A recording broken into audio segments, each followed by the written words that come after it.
प्रिय विद्यार्थियों, महर्षि Gautam senior secondary school के डिजिटल ऐप पर मैं आपका हार्दिक स्वागत करता हूं।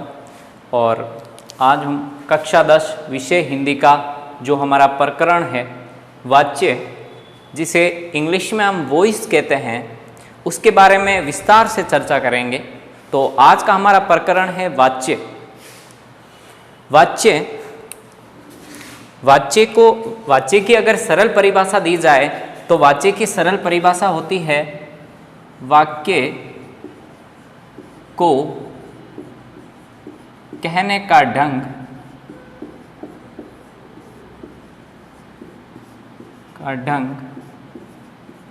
वाच्य कहलाता है।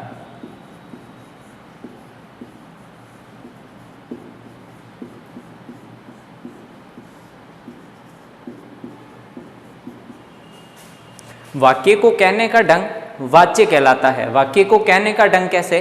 जैसे मैं कहूं कि राम पाठ पढ़ता है, और एक मैं इस तरीके से कहूं, उसी वाक्य को राम के द्वारा पाठ पढ़ा जा रहा है। एक मैं कहूं कि राम पाठ पढ़ सकता है। ये तीनों ही वाक्य समान ही अर्थ देते हैं, लेकिन इनको कहने का ढंग बदल गया है। कभी इसमें क्रिया कर्ता के अनुसार आ रही है और कभी क्रिया कर्म के अनुसार आ रही है। तो अगर परिभाषा दी जाए तो क्रिया के जिस रूपांतर से, रूपांतर का मतलब होता है रूप में अंतर, तो रूपांतर से ये पता चले कि वाक्य में कर्ता, कर्म या भाव में से किसकी प्रधानता है। यहाँ प्रधानता का मतलब ये है कि क्रिया जो है वो कर्ता के अनुसार आ रही है या कर्म के अनुसार आ रही है या फिर भाव के अनुसार आ रही है, उसे वाच्य कहते हैं। तो वाच्य के 3 भेद होते हैं। पहला कर्तृवाच्य, दूसरा क्रमवाच्य, तीसरा भाववाच्य। तो कर्तृवाच्य में क्या होता है? जैसे नाम से ही पता चल रहा है हमें कि कर्तृवाच्य, इसमें कर्ता की प्रधानता होगी। तो जिस वाक्य में कर्ता मुख्य हो तथा क्रिया का रूप कर्ता के अनुसार हो, उसे कर्तृवाच्य कहते हैं। इसको हम उदाहरण के माध्यम से समझेंगे। तो देखिएगा, जैसे कि मैं एक वाक्य लिखता हूं कि राम पाठ पढ़ता है। राम पाठ पढ़ता है। अब ये जो मेरा वाक्य है, इसमें मेरा जो कर्ता है वो पुल्लिंग है, एक वचन है। तो मेरी जो यहाँ पर क्रिया है पढ़ता, वो भी कर्ता के अनुसार आ रही है, क्योंकि वो भी एक वचन आई है। अब यहाँ पर मैं अगर इस कर्ता का लिंग चेंज कर दूं, यहाँ पर लिख दूं मैं सीता पाठ।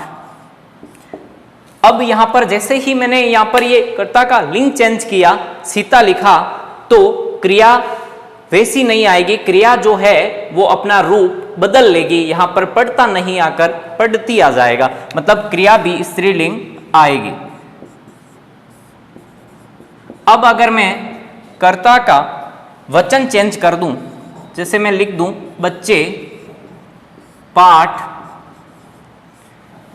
अब यहां पर क्रिया जो है वो न पढ़ता आएगी न पढ़ती, यहां पर क्रिया आएगा पढ़ते हैं।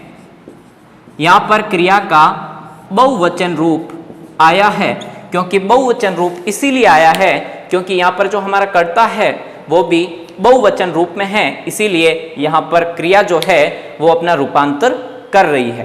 तो इस भेद में हमने यही समझा है कि जैसे ही हम कर्ता बदल रहे हैं, वैसे वैसे क्रिया जो है अपना रूप बदल रही है, समान रूप में नहीं रह रही है।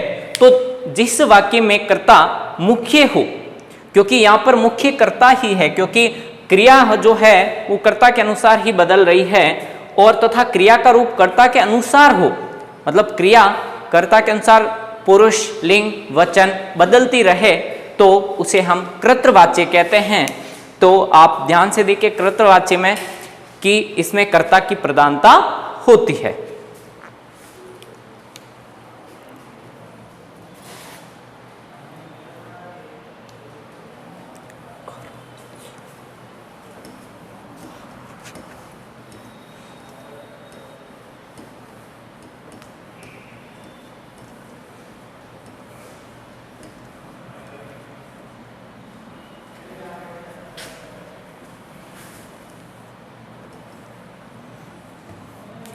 हमारा जो अगला भेद है वाच्य का,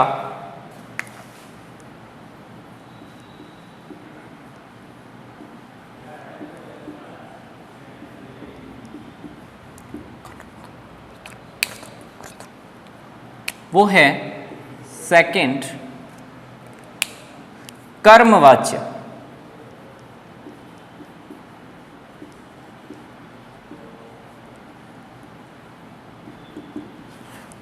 कर्मवाच्य, तो जिस तरह से कर्मवाच्य नाम से ही पता चल रहा है, कर्मवाच्य मतलब इसमें जो प्रधानता होगी वो कर्म की होगी। तो इसकी परिभाषा हम यही देंगे कि जिस वाक्य में कर्म की प्रधानता हो,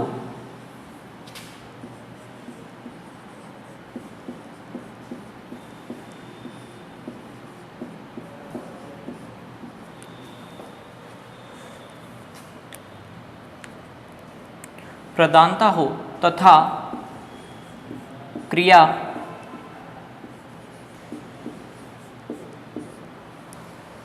कर्म के अनुसार, क्रिया कर्म के अनुसार रूपांतर होती हो,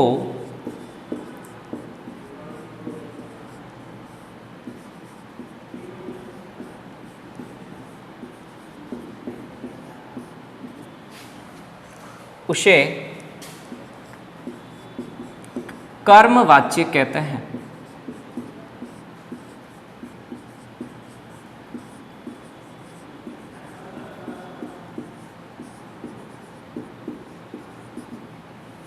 जैसा कि परिभाषा में हम देखेंगे कि कर्मवाच्य जिस वाक्य में कर्म की प्रधानता हो, जहां पर कर्म मुख्य भूमिका निभाता हो, वहां पर कर्मवाच्य होता है तथा क्रिया जो है अब कर्ता की नहीं बल्कि कर्म के अनुसार रूपांतर होती है, कर्म के अनुसार अपना रूप बदलती है, वहां पर कर्मवाच्य होगा। और इसको हम अब उदाहरण के माध्यम से समझेंगे। जैसा कि मैंने एक वाक्य लिखा, राम के द्वारा पाठ पढ़ा जा रहा है, पढ़ा जा रहा है। तो यहां पर जो मेरा वाक्य है, अब राम के द्वारा पाठ पढ़ा जा रहा है, तो यहां पर मैं देख रहा हूं कि क्रिया जो है पढ़ा जा रहा, हमारी जो क्रिया है पढ़ा जा रहा, वो कर्म के अनुसार आई है और कर्म हमारा है पाठ, तो इस कर्म के अनुसार आई है। जी हाँ, आप सही सोच रहे हैं कि इंग्लिश में वाच्य को वॉइस कहते हैं और इंग्लिश में जब हम पढ़ते हैं एक्टिव वॉइस और पैसिव वॉइस, वही एक्टिव वॉइस कर्तृवाच्य होता है और पैसिव वॉइस कर्मवाच्य होता है। तो जब हम पैसिव वॉइस कन्वर्ट करते हैं एक्टिव वॉइस से, तो हम बाई राम मतलब जो अपना सब्जेक्ट होता है उससे पहले बाई यूज करते हैं, तो बाई का अर्थ हिंदी में होता है के द्वारा। तो उसी तरह यहां भी कर्ता के साथ के द्वारा जुड़ा होता है और के द्वारा के कारण क्रिया जो है वो कर्म के अनुसार ही रूपांतर होती रहती है। जैसे कि यहां अगर मैं कर्ता का लिंग चेंज करता हूं तो भी क्रिया में कोई बदलाव नहीं होगा। जैसे मैं लिखता हूं सीता के द्वारा पाठ, अब हम देखेंगे कि यहां पर मैंने राम की जगह सीता लिख दिया, लेकिन क्रिया जो है वो इस सीता के अनुसार कर्ता के अनुसार नहीं आकर कर्म के अनुसार आएगी, पाठ के अनुसार आएगी। कैसे कि कर्तृवाच्य में हमने लिखा सीता पाठ पढ़ती है, तो यहां पर पाठ पढ़ी जा रही है नहीं लिखा होगा, बल्कि पाठ पढ़ा जा रहा है, पाठ पढ़ा जा रहा है। यहां पर मैंने देखा कि मैंने कर्ता का रूपांतर कर दिया, मतलब लिंग बदल दिया, लेकिन फिर भी मेरे क्रिया में कोई बदलाव नहीं आया। तो ये बदलाव जब नहीं आता है तो हमारा वाच्य होता है कर्म वाच्य, क्योंकि यहाँ पर सीता लिख दिया फिर भी वही पढ़ा जा रहा आएगा, बल्कि अगर हम यूं लिखेंगे सीता के द्वारा पाठ पढ़ी जा रही है तो ये बिल्कुल ही गलत हो जाएगा, जैसा कि आप जानते हैं। तो अब यहाँ पर आपका प्रश्न ये हो सकता है कि जब क्रिया कर्ता के अनुसार नहीं बदल रही है तो किसके अनुसार बदल रही है, या फिर मैं यूं कहूं कि परिभाषा में ये कहा गया है कि क्रिया कर्म के अनुसार बदल रही है। तो अब हम देखेंगे कि क्रिया कर्म के अनुसार बदलती है या नहीं। तो यहां पर मैं वही वाक्य लिखूंगा, राम के द्वारा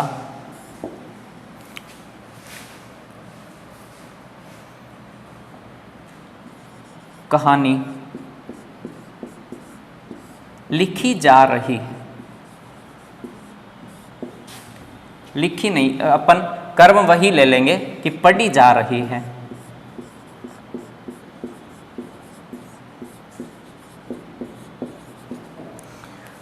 अब यहां पर देखो कि क्रिया जो है उसका स्त्रीलिंग रूप हमारे सामने आया है।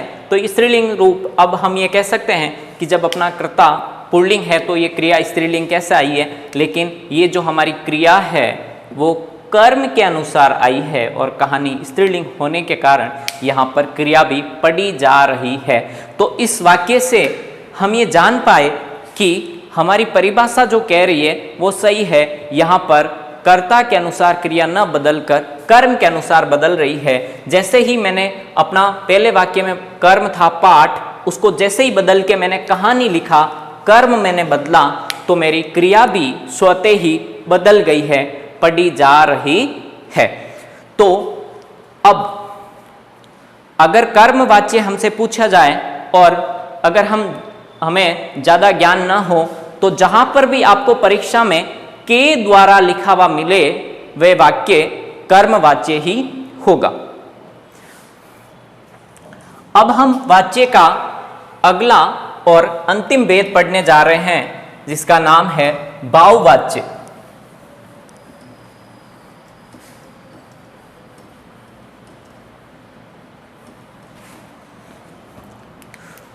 तो अगला तीसरा और आखिरी भेद जो हम पढ़ने जा रहे हैं वो है भाववाच्य।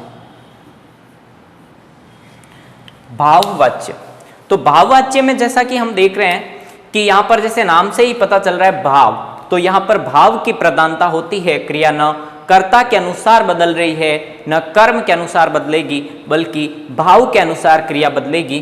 तो हम इसकी परिभाषा लिखते हैं, जब वाक्य में कर्ता तथा कर्म दोनों की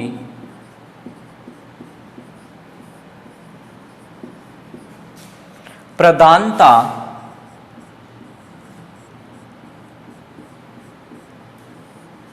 न होकर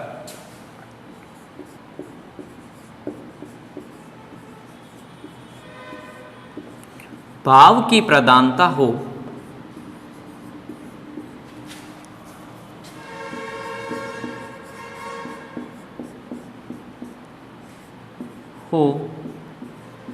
तथा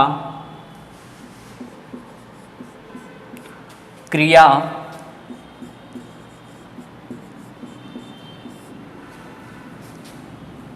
का रूप, क्रिया का रूपांतर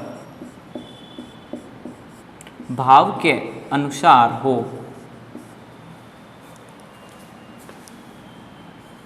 भाव के अनुसार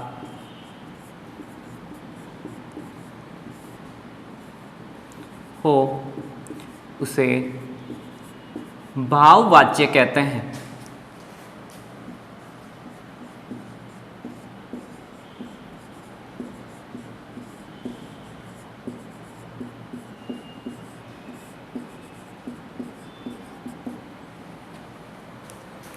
भाववाच्य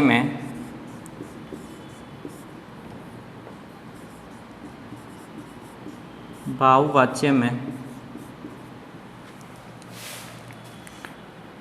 क्रिया का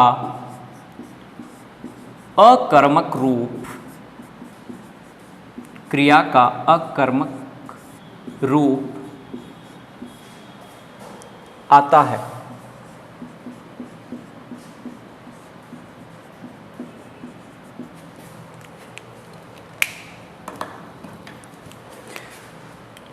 जैसे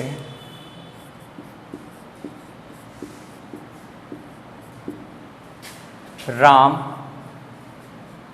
पाठ पढ़ नहीं सकता है। राम पाठ पढ़ नहीं सकता है।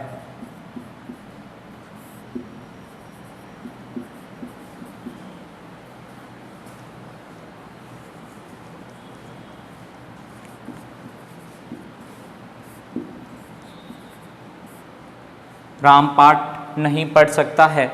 तो जैसे हम देख रहे हैं कि यहाँ पर नहीं पढ़ मतलब भाववाच्य में क्रिया का अकर्मक रूप आता है। अकर्मक मतलब आप जैसे कि जानते होंगे कि अकर्मक रूप मतलब नकारात्मक क्रियाएं ज़्यादा आती है।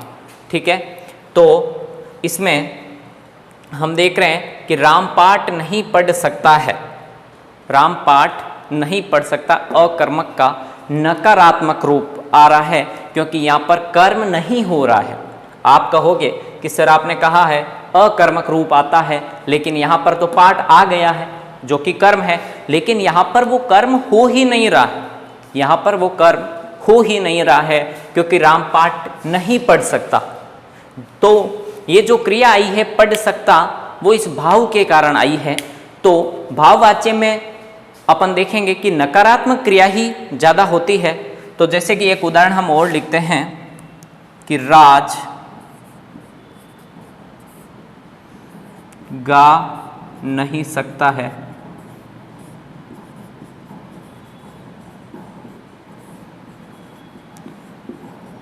यहाँ पर जो गाने का जो कर्म है वो राज नहीं कर पा रहा है, तो यहाँ पर नकारात्मक क्रिया आने के कारण ये भाववाच्य के अंतर्गत आता है। तो आज की क्लास में हमने पढ़ा है वाच्य जिसके 3 भेद होते हैं। पहला भेद कर्तृवाच्य, दूसरा भेद कर्मवाच्य, तीसरा भेद भाववाच्य। कर्तृवाच्य में कर्ता की प्रधानता होती है और कर्मवाच्य में कर्म की प्रधानता होती है। अर्थात कर्तृवाच्य में क्रिया कर्ता के अनुसार आएगी और कर्मवाच्य में क्रिया कर्म के अनुसार आएगी, और भाववाच्य में नकारात्मक क्रियाएं आती है जिसमें नहीं शब्द जुड़ा हुआ रहता है तथा अकर्मक क्रिया की ज़्यादा भूमिका होती है। तो परीक्षा में सबसे ज़्यादा जो प्रश्न आए हैं आज तक वो भाववाच्य से आए हैं। ज़्यादातर भाववाच्य से पूछा है जहाँ पर नकारात्मक क्रियाओं का प्रयोग ज़्यादा होता है। धन्यवाद।